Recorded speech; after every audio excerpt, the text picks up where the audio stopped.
అందరూ మర్చిపోయారు. హదస్సాగా వెళ్ళింది అహష్వేరోష్ ఆ యొక్క రాజ్యంలోకి.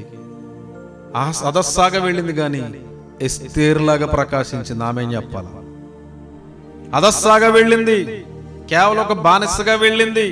మొర్దెకై హదస్సాగానే పంపించాడు, కానీ ఎస్తేరుగా వెలిగింపబడింది ప్రభునందు ప్రియులారా.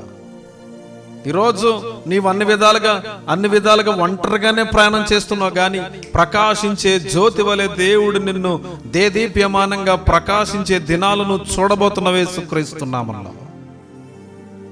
ఎందుకు పనికిరావని అంటున్నారు ఈ లోకం, అంటారు కూడా. అనని వేస్ట్ అని అనని, ఏడు వేస్ట్, దేనికి పనిచేయడు, ఈ పాస్టరే వేస్ట్, ఈ సేవకుడే వేస్ట్, ఈ కుటుంబమే వేస్ట్, ఈ పరిచర్య వేస్ట్, నీ ఉద్యోగమే వేస్ట్, అసలు నీ బ్రతికే వేస్ట్ అని అనేక మంది అంటున్నారా?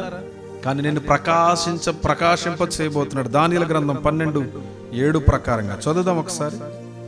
చదువుతారు ఎవరన్నా? 12:3. బుద్ధిమంతులైతే ఆకాశ మండలములలోని జ్యోతులను పోలిన వారై ప్రకాశించుదురు. నీతి మార్గమును అనుసరించి నడుచుకొనినట్లు ఎవరు అనేకులను త్రిప్పుదురో వారు నక్షత్రము వలె ప్రకాశిస్తారు. ఆమేన్ చెప్పాలి. నువ్వు అనేక మందిని త్రిప్పగలిగే స్థితిని దేవుడు నీకు ఇవ్వబోతున్నాడు. అనేక మందిని ఆయన తట్టు నడిపింపగలిగినటువంటి అభిషేకం, ఆయన తట్టు త్రిప్పగలిగినటువంటి వెలుగు దేవుడు నీకు ఇచ్చి నిన్ను ప్రకాశించబోతున్నాడు. కారణం ఏంటో తెలుసా? యేసుక్రీస్తు లోకమునకు ఏమై ఉన్నాడు, మనం ఏమై ఉన్నాం. ఎవరైతే యేసునందు విశ్వాసం ఉంచుతారో వారు వెలిగింపబడతారు. బాగా చూడండి ఏమంటున్నారు?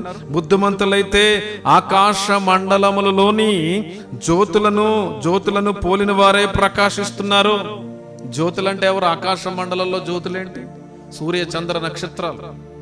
వాటిని పోలుంటారంట. అవి ఎలా ప్రకాశిస్తూనే ఉంటాయి.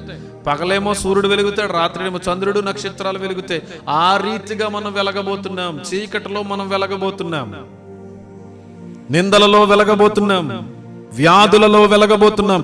ఏ చీకటి మన మీద అధికారం చెలాయించినా ఆ చీకటిలో మనం ప్రకాశించబోతున్నాం. అంత మాత్రమే కాదు, నీతి మార్గమును అనుసరించి నడుచున్నట్లు ఎవరు అనేకులను త్రిప్పుదురో వారు నక్షత్రము వలె నిరంతరము ప్రకాశిస్తారు. నీతి మార్గములను అనుసరించి ఎంతమంది అయితే త్రిప్పుతారో, దేవుని వైపు త్రిప్పుతారో, వారు ఆకాశములో ఎలాగుంటారంటే నక్షత్రములు నిరంతరము ప్రకాశించినట్లుగా ప్రకాశిస్తారు.